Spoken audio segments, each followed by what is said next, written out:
Hello and welcome to the Book Club Review. I'm Kate. I'm Laura. And this is the podcast about book clubs and the books that get you talking. Welcome to our annual end-of-year special. Now, we've got so much to talk about, we're actually splitting the show into two parts.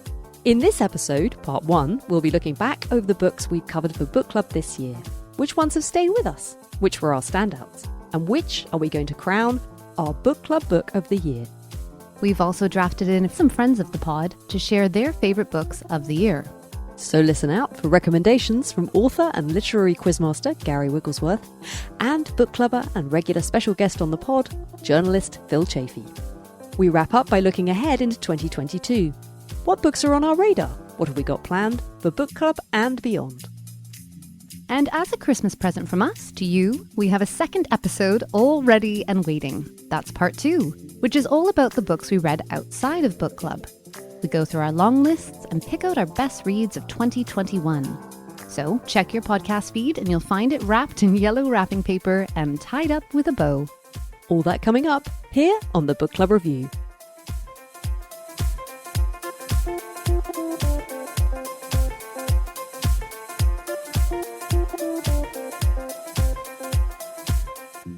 So Laura, I've got a drink in my hand. I've got a gin and tonic to celebrate our Christmas special. But there's no time for chit-chat, Kate. No niceties here. We've got a very long episode to get through. It's lucky that we're not the kind of podcast that does chit-chat because we have no time for chit-chat. I've gone from worrying that we didn't have enough to put in this episode to thinking, how are we going to get through it all? Let's crack on. To business. So what's on the list? What books did we do for book club this past year? It's almost like we need a digital record that we can refer back to. Something we could listen to that would jog our memory. So that's exactly what I did. I didn't re-listen to the episodes, but I did go back over our archive. And looking at that in chronological order, we began the year with a 2-book episode where we compared Writers and Lovers by Lily King and Early Work by Andrew Martin. This was my book club, and both novels feature young 20-something American protagonists, both striving to write their first novel while navigating some very tumultuous love lives. The key difference, of course, is that Lily King's protagonist is female and Andrew Martin's is male. I would say another key difference that we kind of discussed a little bit in book club is that Lily King is actually, I think, now in her 50s. So she's writing from a point of wisdom. She has many novels under her belt. And this was a really successful commercial novel, but I think it's got a lot more going on too. Whereas Early Work by Andrew Martin, it had praise and acclaim. But you know what? It's kind of just about him. He's a 20-something American man, and this was his first novel. A lot of our discussion centered on the distinction between those two books and which was the stronger. But that was a memorable discussion, so we started off really well.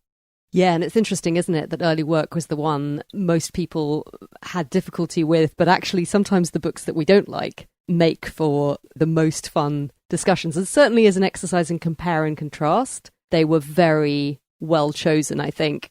It would be worth, if you fancied doing them with your book club, pairing them up in that way, because neither, as I remember, is that long either. No, they're not that long, and they're both supremely readable, I would say, although my book club slightly disagreed because they thought Andrew Martin's protagonist was just so obnoxious and entitled. But as I say, that was part of the fun. I'm jumping way ahead to our reading resolutions. But you know, I do think my book club, this is a book club resolution, could look out for more pairings. Because if you can get 2 short novels, it's a really good discussion. As you say, that compare and contrast can be really rich and funny and intriguing. For me, this was about discovering Lily King, who I hadn't come across before. I hadn't read her. I loved this book. I didn't completely uncritically adore it. Definitely there were things that I thought worked really well and things that I wasn't sure worked so well. Again, really good for book club. But I went on to read another one of her novels called Euphoria that I loved even more. So it was great to discover her. I have a copy of Euphoria sitting on my bedside table, and I'm about 50 pages in. I need to keep reading, but it's set in Papua New Guinea, as you know. It's about 3 anthropologists, one of whom is a woman. She's married to one of the men.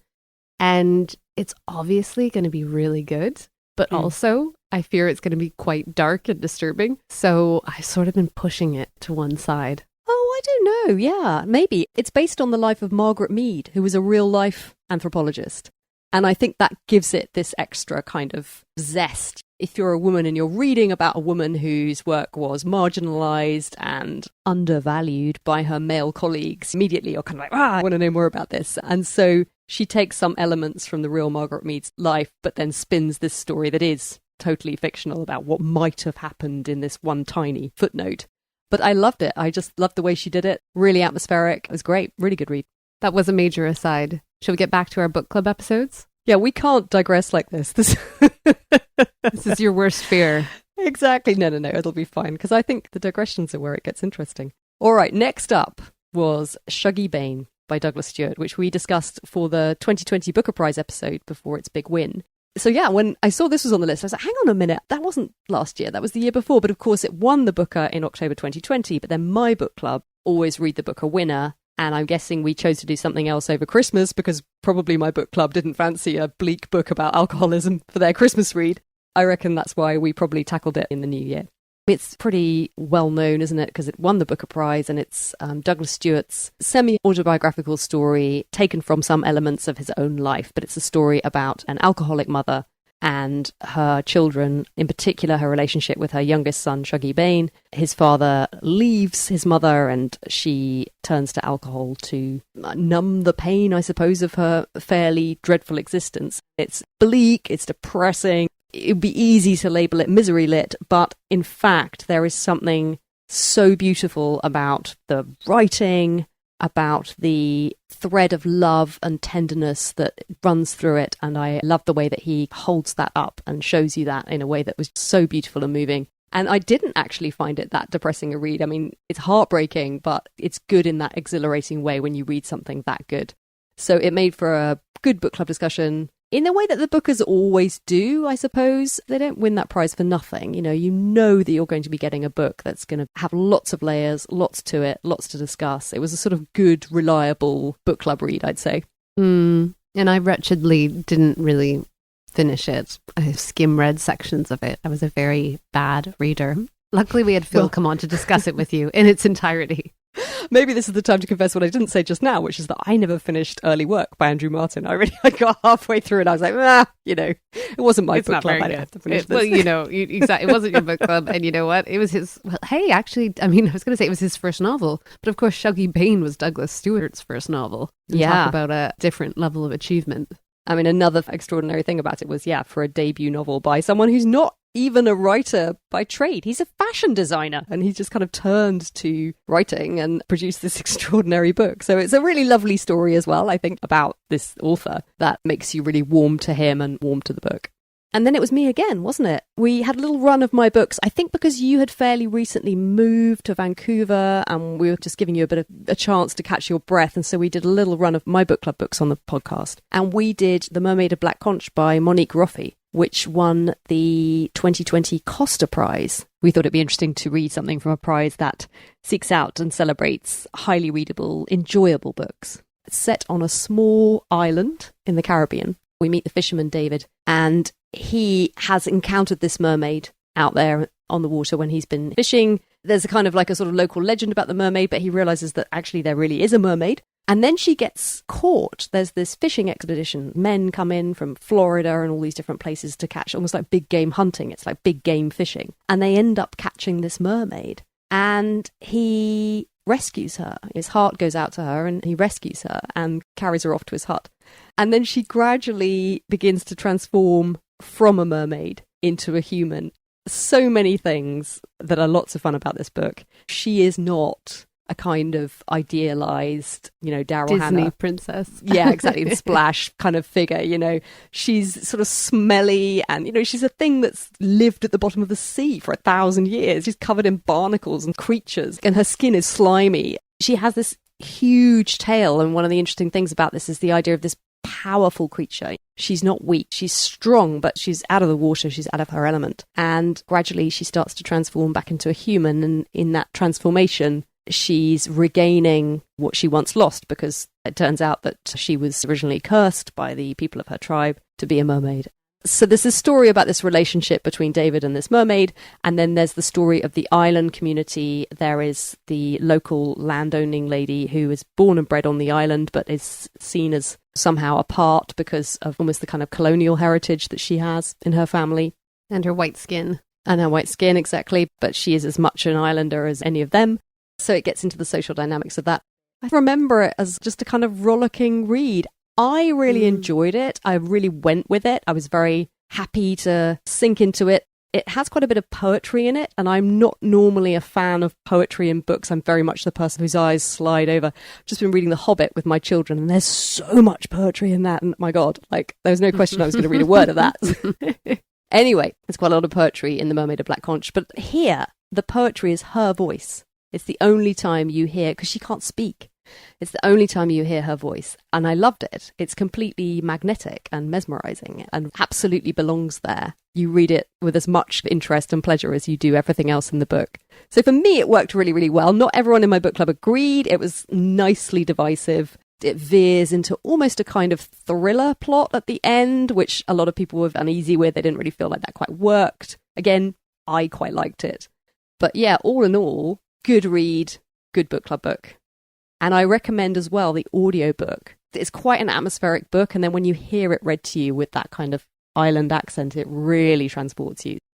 I loved that book. I remember reading it. I think I must have read it probably in like February or March. I don't know. It felt quite cold, and so being transported to the Caribbean and listening and it sounds a bit dramatic, but learning to love these characters because they are really endearing and lovable, the mermaid and David. It was really special. And of course, we haven't even mentioned the fact that this was a surprise win. The Mermaid of Black Conch couldn't get a mainstream publisher. And so when they won the Costa Prize, there was this huge shortage initially. Well, this small publisher was like, oh, gosh, print some copies. Peepal Tree Press. Yeah, this tiny publisher of Caribbean literature suddenly had this blockbuster on their hands. And no bookshops had it. That was a very sweet story, yeah. From an extremely readable book club to what I might say was an almost unreadable book club, although that's just my view, my book club discussed Mrs. Death by Salena Godden. And that was Frances's suggestion. Salena Godden is a spoken word poet in London, and this was her first novel, but with a lot of poetry. I didn't finish this one. There were some personal reasons that this topic felt a little bit too close to the bone. And I also couldn't get a copy. That's right. I couldn't get a copy, and so I was trying to read it on my Kindle app on my phone, and it just wasn't working. And you have since sent me a physical copy, and it's beautiful, all right? It's a beautiful edition with a William Morris jacket, and I can see how that would be a very different reading experience. How to even describe this one? It is about death, isn't it? It's death personified, and it's this character who is a struggling, almost like writer in a garret kind of thing, but contemporary. And she encounters this homeless person who turns out to be the personification of death. And then, as I said, I remembered that actually isn't a given. It's a sort of non-gendered character. Oh, yes, that's right. Yes, protagonist. It's not clear if it's male or female. And it was interesting, we were joined on that show by Gary Wigglesworth, who wrote the Book Lovers Quiz book, and he came to discuss that book with us. He had read that main character as male without thinking about it, without thinking twice, without questioning it, in the same way that I had read that character as female and hadn't considered it could be anything else. So really interesting the way that was written, and just nice, because ultimately doesn't matter, doesn't need to be one or the other, to tell the story that she wanted to tell. It was a slightly grueling read in some ways because death takes this character on journeys back into the past, almost to witness certain deaths, and they're fairly horrific, usually violence against women. I found it quite hard to read. But then, having taken you to quite a difficult place, I think, Salena Godden then does introduce a more hopeful, optimistic note that I felt gave this book a really lovely arc. And it's very interesting the way it's written, the way it's structured. It's quite choppy. It's throwing in bits of poetry, these little mini narratives and little journeys, the writer character's family story and difficulty and trauma that's buried in there. And then ultimately this relationship with death. And she's broadening that out to really, I suppose, get us to consider, why do we look away? Why are we so afraid of acknowledging the fact that ultimately our time here is limited and that death is something that we will all share. Every single person in the world is going to have this experience. Is it something that we should be so afraid of and ignore and kind of pretend it's not going to happen? Or is it something we should actually look at with a view to really thinking about the things that make life important and make it meaningful? I think that's what she was trying to get at. And I did think that came across quite beautifully for me in this book. And we were very lucky to be joined by Gary Wigglesworth because I'm pretty sure he persuaded you to enjoy that book over the course of our discussion. I feel like you were more on the fence than you are now. Now you're like, yes, no, it was beautiful. My book club was not uncritical. I think everyone thought that there had been a huge amount of hype about this book and that it actually, oh, this is harsh, but the best thing about it was its title, Mrs. Death. Mrs. Death, which if listeners are listening and they're like, what are you talking about? Mrs. Death is spelled, MRS. So Mrs. Death, the woman, Mrs. Death, and then MISSES, death. So whether or not that's pining for death or whether that's bypassing death, unclear. From my perspective, the best thing about that book, I thought it was quite self-indulgent. The poetry didn't weave together for me. My book club didn't really disagree. So, as I say, very good to have Gary there. I think he unreservedly admired the book. And I remember him talking about it, saying it was kind of like jazz, right? It's ahead of its time. It's not to everyone's taste. It's art. It's doing something new. To which, frankly, I couldn't argue in the same way you can't argue against jazz. You're like, okay, well, I guess I'm just missing something here. But that's a good segue because I think that you reached out to Gary to get his favorite read of 2021. Is that right? Yeah, let's have a listen. I've been asked to choose my book of 2021. Not an easy task, I think, as it's been a great year for fiction. But choose one I have, and it's A Lonely Man by Chris Power. Published in April by Faber, this is Power's debut novel, following on from his also excellent book of short stories, Mothers, from 2018. In A Lonely Man, we meet Robert, a writer living in Berlin with his wife and 2 small children. Robert has writer's block, until one night he meets Patrick at a bookshop event. Patrick reveals he's also a writer and that up until recently he was ghostwriting for a Russian oligarch. That oligarch is now dead, and Patrick fears his life is now in danger also. Robert, in need of a good story, takes Patrick's and begins to fictionalise Patrick's tale. The question of whether he has the right to do that is really the centre of the book. Ostensibly a thriller, A Lonely Man works extremely well on that level, and the possibility of danger is tangible. But the moral ambiguity of Robert's actions and the uncertainty concerning the reliability of Patrick, for me, raises this novel to greater heights. The prose is sharp and clean, but elegant. I raced through this book back in January, and I still think about it quite often. I think the best books stay with you, and A Lonely Man has certainly done that. I hadn't heard of that one, but when I looked it up, it has been very well reviewed. It was a New Statesman Book of the Year. Sunday Times called it a taut, subtle, postmodern literary thriller. A remarkable debut, an accomplished and intricately plotted story, that was John McGregor. A Lonely Man is a delicate snare of a novel, Brandon Taylor. And Catherine Lacey, author of one of my favourite books I read this year, Pew, calls it a thrilling, unnerving novel, a page-turner with exacting syntax and emotional heft. Gary's right, of course, as well. The best books do stay with you. Okay, next up. One of the notable books of 2021 was Clara and the Sun, which is the latest novel by Kazuo Ishiguro. My book club talked about reading it, but we have 1 or 2 members who prefer to avoid brand new hardbacks. So we opted to read The Remains of the Day instead, which won the Booker Prize in 1989. Feels like quite a familiar story. It was very successful and many people will have seen the film. But, now we come to actually talk about it on the podcast. I'm finding myself struggling to think. I know it's about a butler. It's about butlering. Well, it makes me feel better, actually, because you told everyone about my book club book, Mrs. Death, Mrs. Death. Now I can tell people about your book club book, The Remains of the Day. Yes, it is about a butler, but it's less about butlering and more about his musings on his life. And so it's the early 1950s, a time even in the UK when you don't really think about there still being many butlers. He's almost an artifact from another time. And a new American master runs the house, and it's a skeleton staff now. I think he only has 3 people. Stevens, the butler, only has 3 people working underneath him. And the master's going to be away, and Stevens is having trouble running the house. He is actually getting older. And he thinks that maybe he needs to recruit a housekeeper who he had worked with in the 1930s during the house's heyday. And so when the master goes away, he lends Stevens the car so that Stevens can go on a trip. And he might just end his trip down in, is it Cornwall or Somerset? Somewhere down in the southwest of England where this housekeeper is.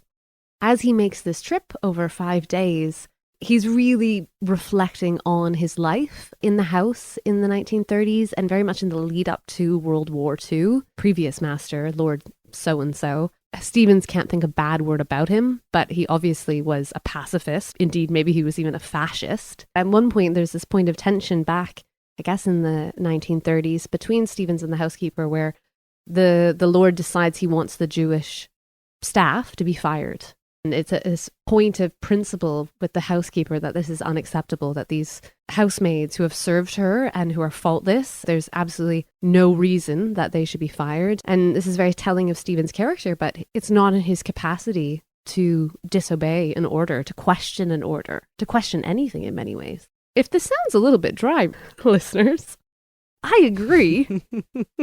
I think I do too. What I should say is that there's a lot of unrequited love, unspoken love between the butler and the housekeeper. And actually, that's what Stevens is doing. Unbeknownst to himself, is almost making a pilgrimage of love to see her because she's written to him.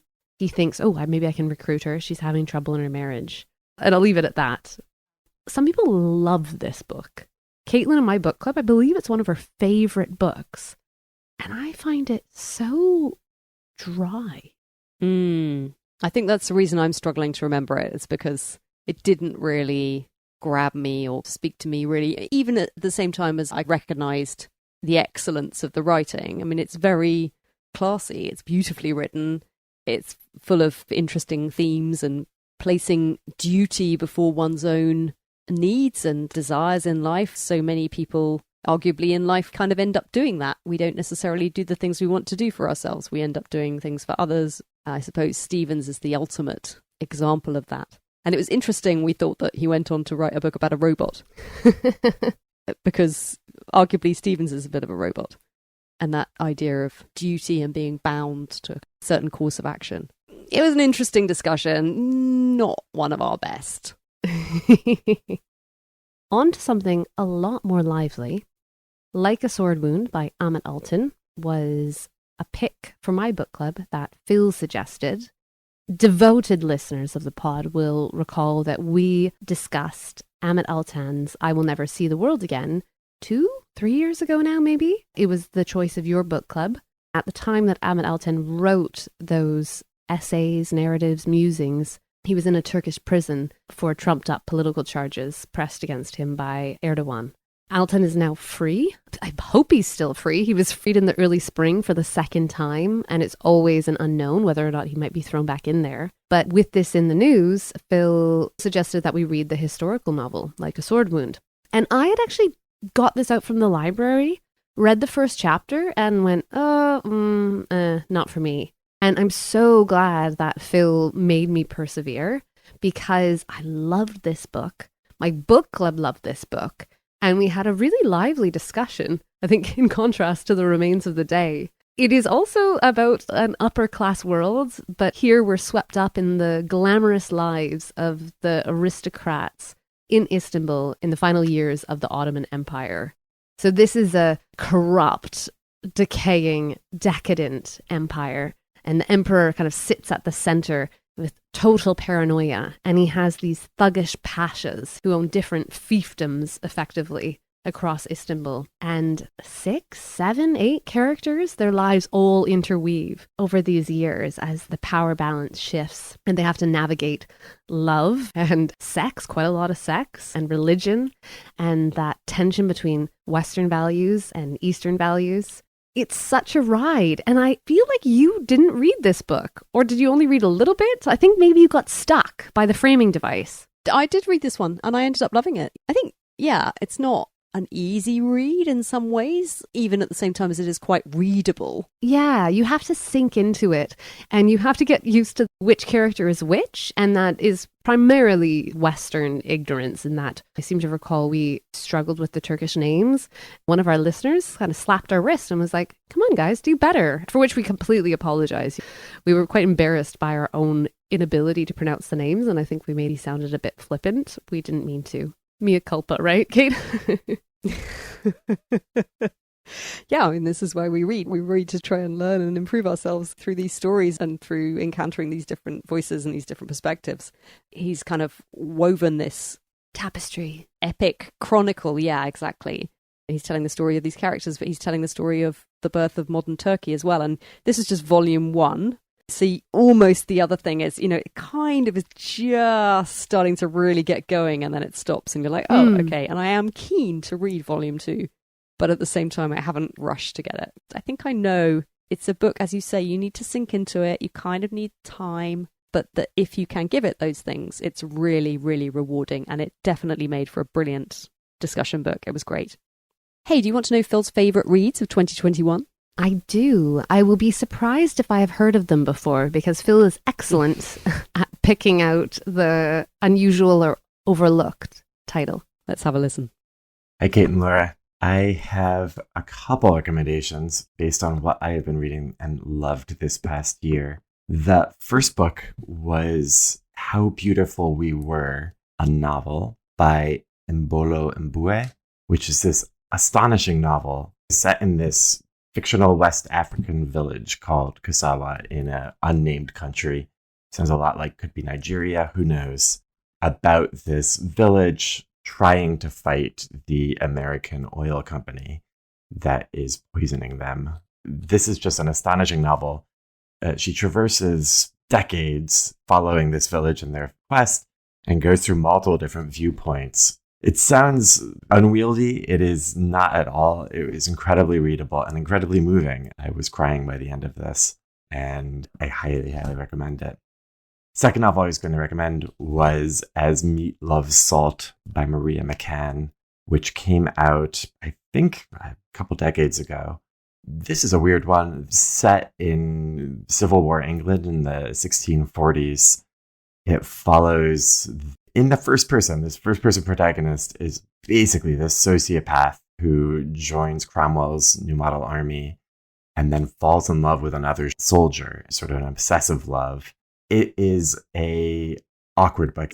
This first-person narrator is a murderer, a rapist. You're very much in his head, and he's very violent. About as dark an anti-hero as you can get. And yeah, it turns into this amazing love story. It was sort of shocking in how visceral and punchy it felt, particularly for genre historical fiction, which can almost feel twee at sometimes. Maria McCann, her writing was just really, really sharp, and this was a great book. My final recommendation for what I've been reading this past year, only read half of it. It's The Chronicles of Barsetshire by Anthony Trollope. And these novels are, they're massive. They're doorstops. It's obviously mid-19th century, set in a fictional West England county called Barsetshire. And they are just the most comforting, genius things in the world. Over these lockdowns we've had in the UK, I've just gone on very long walks and sort of parceled these out because I know they're so enjoyable. Trollope is so bitchy and so funny. And I mean, they're just 19th century realist novels. Some of them are very boring, framed about marriages and wills and blah, blah, blah. But what Trollope does with them, just sort of the arched eyebrows he has about his characters and his scathing wit, I just find these absolutely delightful. I'm halfway through, so I've read The Warden, Barchester Towers, and Dr. Thorne, and I'm probably going to jump into Framley Parsonage in January. But if you have not read any Trollope, please do so. Treat yourself. He is a delight. So great to have Phil's voice in the show. Not that he will ever know, because he doesn't like listening to himself, and so he never listens to any of the episodes that he is in. But I think regular listeners will know that they are always very good ones. And yeah, I love those recommendations. I could definitely see some Anthony Trollope in my future.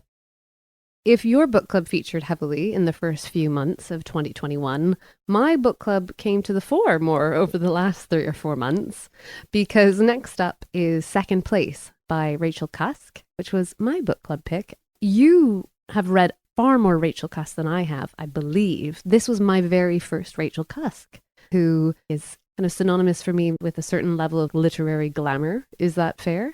Yeah, I had read that much of her. I read her first novel, which I really loved, whenever, like 25 years ago or something ridiculous. And then I didn't really read anything else by her until I tried one of the outline novels. I think I tried Transit. And I didn't really get on with it. I didn't really enjoy it that much. So I didn't seek out the other two. But I read some of her non-fiction essays in a collection called Coventry, and I loved that. I really was so struck by that and completely adored the writing. So that made me feel like, oh, perhaps I need to seek out more of the fiction. So I was kind of open and intrigued and quite pleased to read this. It's kind of in that category of something I would have read for myself anyway, but it was nice to have an excuse to read it for book club.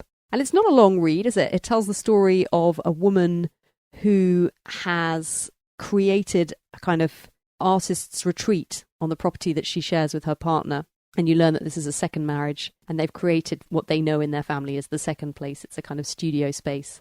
They're quite isolated wherever they are. It's never really specified, but she likes to try and invite artists, writers, people who are connected with the cultural world, because it's important for her to feel that she is still somehow a part of that world. So this serves a need that she has, and she invites this particular artist because she has a very specific desire to see herself and the life that she has created through his eyes. And when he comes, it is very much not what she expects, I think is probably the best way to sum up. And it has this interesting dimension, doesn't it? Because it's based on a real-life memoir. This bit. Don't tell people. Which, exactly, it may or may not enhance your appreciation of the novel. For me, it enhanced it. It became more interesting to me because I knew that there was this real-life account of a meeting between the woman who wrote the book and D.H. Lawrence, and that is where she got the inspiration for the story, and some of the names, which seem a little bit odd in the novel, that's where they come from. They are real people's names from this original work. For you, I think that was more off-putting. Yes, because I only found out about that when we recorded the episode, because I either skipped the afterword where there's this little note, or maybe it wasn't in my edition. I'm not sure. But it made me so angry because it completely undermined my entire reading of the novel, which is very ambiguous about time and place and what's happening. And so I was thinking it was more in the present, and actually, if we are to tie it to this origin story, it's really the 1930s, and it made me angry. But it was my first Rachel Cusk novel, as I say. She is a bit Marmite. I think most of my book club found this book deeply annoying, and I completely understand why, because the narrator is, oh gosh, I was about to say a bit hysterical, which is like the judgmental word against women. But she speaks in exclamation marks almost all the time, and she is a little bit unhinged. We had Sarah Oliver on the podcast discussing it with us, and do you remember she said, I related to so much that the narrator was saying, and then as the novel went on, I was like, oh, back away, this woman's not the same as you. But I loved this book. It was a real revelation, and I've since gone on to read another Rachel Cusk, which I'll tell you a bit more about later. And I thought it was a great book club discussion. I mean, fantastic that not everyone liked it, as usual. Yeah, it was Lorenzo and Taus was the inspiration, the meeting between D.H. Lawrence and Mabel Dodge Lewin. And yeah, I agree. I thought it was a great read and a very good, provocative book club book, I think, that, is what you want. You just want things that are going to get people talking, and I think this really did. Speaking of getting people talking, our last book club book of the year was Matrix by Lauren Groff. That was one of my book club books again. And we invited Sarah and Phil onto that episode to give it the book club treatment live. It was a very lively discussion.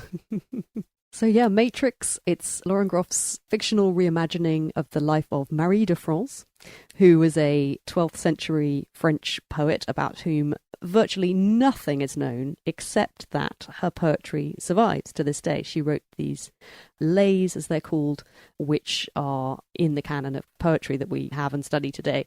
And Lauren Groff, I think, was incredibly intrigued. Who was this woman who wrote this poetry at a time when women did not write and were not generally in a position to do that? And she ended up writing this novel where she places Marie in an abbey. She's sent there by Eleanor of Aquitaine because she is of the nobility, she's of the royal court, and she's sent there by Queen Eleanor of Aquitaine really sort of slightly banished from the court because Eleanor doesn't want her around, and she's sent to this rundown abbey, which is in some state of distress and disrepair, and the nuns are all starving and everything is terrible. And Marie is sent there to really make a life for herself the best she can. She's prioress of the abbey, so she has some status, she has some resources, she has some money, but she's basically banished there. And after she gets over her grief and shock at her exile, she then looks around and thinks, okay, what can I do with this place? What can I do to change things and make things a bit more tolerable here? And the rest of the novel spins out from there. But it's written in a really interesting way, isn't it? It's written in a really interesting way. And as I discussed on the episode, I heard Lauren Groff speak about the book beforehand, which potentially impacted my reading of it for the negative, unfortunately. But you guys found quite useful because I could explain what she was doing in the writing. And in the same way that the nuns had to participate in these prayers, 8, 9 times a day, this cycle of prayers throughout the day, Lauren Groff was trying to create a cyclical narrative and to explore what it would mean for a novel not to have a climax, a male-style peak, and instead, literally, she said this, instead what it would be like to replicate the female orgasm in writing, where it might be more cyclical. And there is a lot of action in this book, but it rolls through. You can really see that rhythm. I think both you and Sarah and Phil were like, yes, that's right, right, okay. One of the many, many delightful things about this book. And I think also interesting that there's not a single man in this book. There are no male characters, there are no male voices. I think one man is referred to sort of off stage at one point, but very, very obliquely. It's not in any way directly a part of the story. And that's really fascinating. And I mentioned earlier, I just finished The Hobbit. And really, I'd almost read the whole thing. And I suddenly was like, oh my God, there are no female characters in this whole, I don't know how long it is, felt like eternity, but 300 pages, this whole 300-page book. There's not a single one. There's like a oblique reference at the beginning to one of Bilbo's aunts or something, I think. But beyond that... And you didn't even bat an eye, probably, until the end, when you're like, wait a second. Whereas in The Matrix, it feels very controversial, progressive. Well, interesting. Discuss. Because I don't know. It was funny. When I was reading it, I suppose I didn't think about it at all. It wasn't something I was aware of. It felt like a very female-centric story. But I hadn't really thought there are no men in this at all until the end, when you finish and you realise, just totally, absent of any male voices. It's interesting. One of the many, many, many interesting things for your book club to discuss, should you choose to read it. Does that bring us to the big question then? Yeah, I think so, because otherwise we'll start digging the Matrix rabbit hole again for... I could talk about the Matrix all day. So the big question, which one is our book club book of the year? Are we going to agree? What do you think we can agree? I'm happy to agree with you, Laura, if you choose the book that I think should win. Well, I know what you're thinking should win. You go first. I have a high hunch, I know. Yeah, I mean, maybe it's because it's the last book I read, clearly with my memory issues, that might help. But yeah, I loved Matrix. I thought it was such an interesting, dynamic, clever, wonderful read. That was a pleasure. It was immersive. It was beautifully written. And yet it had all these interesting ideas packed into it. It was full of substance and it should be celebrated. It was such an achievement. And that best thing, a thumping good read, but also a book where there's so much to discuss, so much to talk about, and it sends you spinning off. You then want to read other things that are going to tell you more about this world, or it's one of those things which has you seeking out other books. And even now, I was glancing through something today and it was talking about an abbey. And suddenly I was like, almost like a slightly spider sense of, nuns. Just kind of like... You get really interested. So that one for me is the one that I felt, is almost like for me the most guaranteed good time for your book club is Matrix. Well, for me, it's not the best book club book of 2021. I think it was a good book club book. I loved recording our book club episode about it. But for me, it was Like a Sword Wound by Amit Altan. It's not the sort of book anyone is going to find outside of Turkey and the Turkish diaspora, that is. It is on some, best historical novels of recent years. It's in translation. It takes you into another time and place. The characters are so memorable and different, and they think differently to how we think. And as you said, It's about the beginning of modern Turkey. And so there's a real historical lesson that comes with this book. Most bizarrely, unusually, everyone in my book club loved this book. And we had a really good discussion. You know, it wasn't just, yep, loved it. Yep, wasn't it great? Yeah, no, because it's a flawed novel. There's some very questionable misogyny going on, and it's unclear to us whether that's coming from Altan or just coming from his characters. So you can dig into that. There's different ways of thinking about the world and certainly about the genders. Anyway, wonderful, wonderful book club book. I have a very happy memory of discussing it with my book club. So that's my choice. Well, you've had 2 pitches there, listeners, and so we'll leave it to you to make up your own minds. But I think we would both agree you could do any one of the books we've just run through and have a rich, engaged, stimulating book club discussion. Absolutely. And if you do try them, drop us a line and let us know how you get on. We want to hear all about it. So looking ahead into 2022, do you have any book club books chosen? Do you have any book club resolutions? What's happening for you and your book club?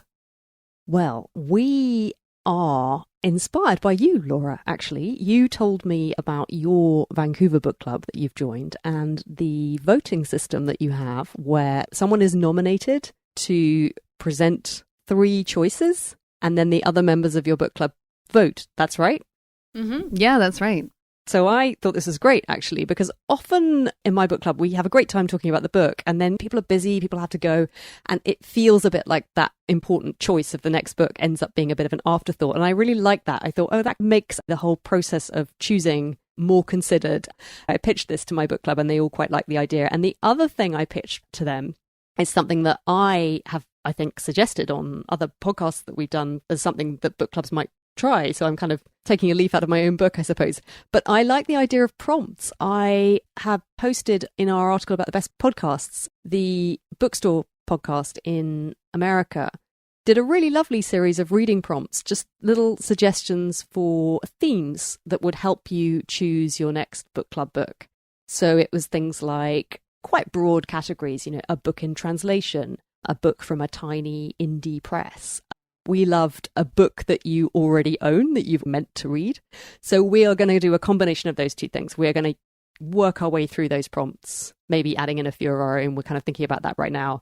And then we're going to try your voting system and just see how we get on. I'm a little bit worried. My book club are all feeling like, whoa, this is all getting a bit structured. It's a bit formal.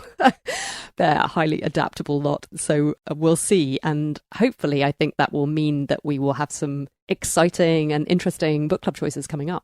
I think they're going to enjoy it. I can say that with the Vancouver Book Club, it adds a certain frisson to the end of the evening. Ooh, what are the 3 choices? And they're presented to us with a short description, and sometimes they're passed around, and then there's a voting system, and sometimes there's a vote off.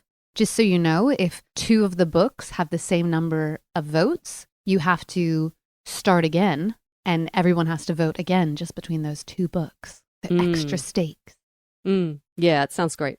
I don't think I'm going to change my book club's approach to choosing books because then the fill factor would be diminished. And let's be honest, as I think about it over the past year, Phil's proposed a lot of our books, and for that we are very grateful. On the fill factor, I like that we've named it now, on the fill factor, he suggested our next book, I'm 90% sure, which is When We Cease to Understand the World by Benjamin Labatut. Oh my. I want to read this.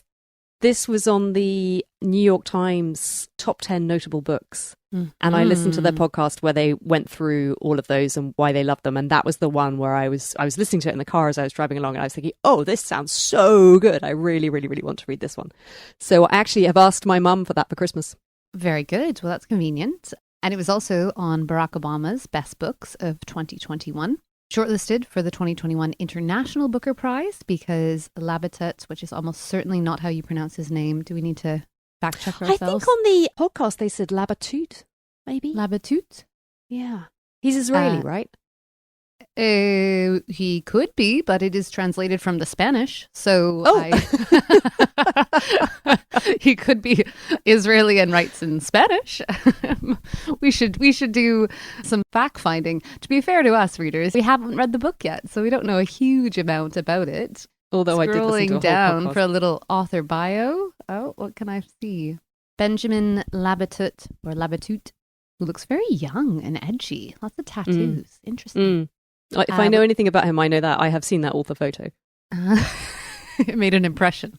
He is quite handsome. He was born in Rotterdam in 1980 and grew up in The Hague, Buenos Aires, and Lima. So not in any way Israeli. That's so And random. He lives with his family His in name's Benjamin. Santiago, Chile. So that's my next book club book. Really looking forward to it. You know, for me, it remains such a gift to be able to speak with my friends who are all part of my book club over Zoom. Me in Vancouver, they are all in the UK. I think that is true, although they're remote too now. There's been a dispersal across England. Not everyone's in London anymore. And you know, my big resolution and hope for 2022 is that we can have an in-person book club with me in London for a visit, catching up with you, catching up with the book club. Oh my goodness, visiting all the good bookstores, because again, I talk about it a lot, but Vancouver bookstores. Oof. So that's my hope for 2022. I'm in the same situation because several people in my book club have also moved out of London. And so, in fact, we probably will continue on Zoom because it's just so nice to see them. And I think it's very much the case that if I wasn't seeing them through book club, I probably wouldn't be seeing them at all. So yeah, I was reflecting. It's such a good way of keeping in touch with people, having those conversations that I think are so great, so important, life enhancing. And our greatest hope for 2022 surely has to be that we will be reunited at the end of January, not so far away now, when you fly into Vancouver. Feels a bit like a pipe dream right now in the final weeks of December, but fingers crossed. I've got my tickets booked. I've also got some extremely good travel insurance in the event that I can't come.